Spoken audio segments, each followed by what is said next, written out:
Tell us more then about this escalation of tensions between Macron and Bolsonaro, and about this trade deal that Macron now says he'll oppose. That war of words starting off when Emmanuel Macron tweeted that our house is burning, and urging that the issue of what's going on in South America be centre stage at the G7 down in Biarritz over the weekend. Bolsonaro responding by saying Macron was overstating the problem, that he was using all of this for personal political gain, and accusing him of what he called a colonial mindset. Macron then, as you said, announcing that France would seek to block this agreement between the EU and South American nations. Interestingly, in that statement, he did allow himself a little bit of wriggle room, saying that he would block it if under current conditions, as he put it. A similar message coming out of Ireland this afternoon.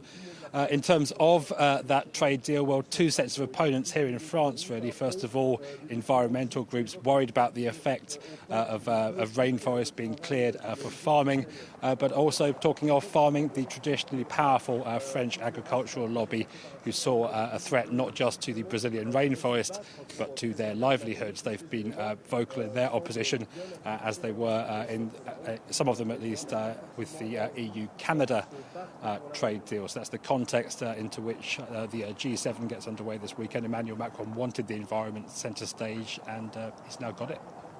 Certainly the environment centre stage then this weekend at the G7, but that's not the only issue they'll be talking about. And the French president has been hosting a number of NGOs where you are at the Elysée this morning who want to make their voices heard ahead of that G7. Who was there today, and what have they been telling the president?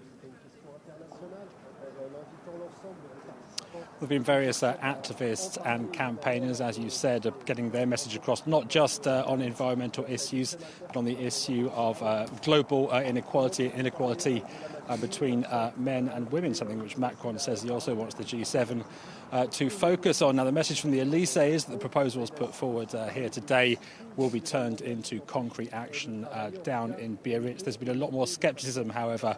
It's a bit more of a tale of who isn't here rather than who is here. A lot of big international NGOs led by Oxfam, Action Against Hunger, have been voicing their scepticism over all of this.